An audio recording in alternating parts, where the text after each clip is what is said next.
Bienvenue pour ce nouveau chapitre d'histoire, faisant suite à celui sur la décolonisation de l'Afrique et de l'Asie, et comptant dans le deuxième thème de l'année, le monde après la Seconde Guerre mondiale. Nous allons ici nous intéresser au monde bipolaire au temps de la guerre froide. Suite à la Seconde Guerre mondiale, les pays vainqueurs, États-Unis, URSS et Royaume-Uni en tête, s'accordent pour mettre en place une organisation chargée du maintien de la paix dans le monde, l'ONU, l'Organisation des Nations Unies. Celle-ci est créée en 1945 par la Charte de San Francisco. Mais rapidement, cet espoir de maintenir une paix mondiale durable est menacé. En effet, bien qu'ayant libéré conjointement l'Europe du nazisme, les États-Unis et l'URSS se retrouvent en concurrence, alors que tous deux cherchent à étendre leur influence en Europe mais aussi dans le monde. Durant ce chapitre, nous nous demanderons donc pourquoi et comment les États-Unis et l'URSS s'opposent-ils à partir de 1947.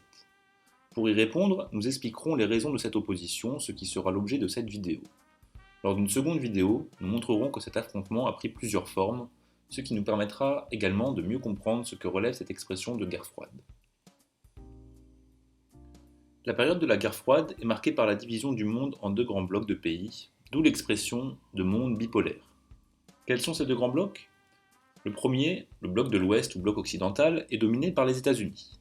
Le second, dominé par l'URSS, est appelé bloc de l'Est ou bloc soviétique ou bien encore bloc communiste. Pour quelles raisons ces deux pays s'opposent-ils alors qu'ils ont combattu le même ennemi durant la Seconde Guerre mondiale? Le principal motif est idéologique. Les États-Unis se présentent comme les défenseurs de la démocratie et des libertés politiques et économiques. A l'inverse, l'URSS est un État communiste prenant un grand rôle de l'État et la disparition des classes sociales, quitte à devoir imposer cela grâce à un régime totalitaire. Cette différence idéologique va être à l'origine de la confrontation, puisque chacune de ces puissances souhaite étendre son influence, notamment dans une Europe qui vient d'être libérée et qui doit être reconstruite. La stratégie des États-Unis est résumée par le président Truman, c'est celle de l'endiguement du communisme, de la mise à l'arrêt de sa diffusion dans le monde. Pour l'URSS, il s'agit avant tout de lutter contre l'impérialisme américain, comme le suggère Jdanov, l'un de ses dirigeants. Concrètement, comment se constituent ces deux blocs dans le monde et en Europe? Tout d'abord, les États-Unis d'un côté et l'URSS de l'autre vont chercher à se constituer des alliés indéfectibles. Le bloc de l'Ouest va ainsi donner naissance à une alliance militaire, l'organisation du traité de l'Atlantique Nord, créée en 1949, et également connue sous le nom d'OTAN. De plus, de façon à limiter l'influence communiste dans les pays européens, le plan Marshall est mis en place. Il s'agit d'un programme d'aide économique destiné à reconstruire l'Europe d'après-guerre. Par ce moyen, les États-Unis aspirent à limiter l'influence communiste en Europe de l'Ouest. Le bloc de l'Est va répliquer par la constitution du pacte de Varsovie en 1955, une alliance militaire réunissant les différentes démocraties populaires, c'est-à-dire les régimes communistes mis en place par l'URSS en Europe. À côté de ces alliés indéfectibles, chacun de ces blocs peut compter sur d'autres alliés de circonstance, faisant que l'ensemble du monde est impliqué d'une façon ou d'une autre dans cette opposition entre États-Unis et URSS. Pour illustrer cette division du monde en deux blocs et souligner la confrontation qui s'annonce en Europe, une expression fait son apparition, le rideau de fer. Donc pour résumer, le monde après la Seconde Guerre mondiale se divise donc en deux blocs.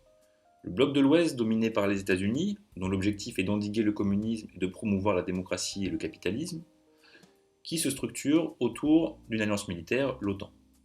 De l'autre côté, le bloc de l'Est, dominé par l'URSS, qui impose le communisme dans les démocraties populaires d'Europe de l'Est, et dont l'objectif est de limiter l'influence américaine en Europe et dans le monde. Les pays de ce bloc sont regroupés au sein d'une alliance militaire appelée le Pacte de Varsovie. Certains pays font toutefois le choix d'une troisième voie, celle du non-alignement.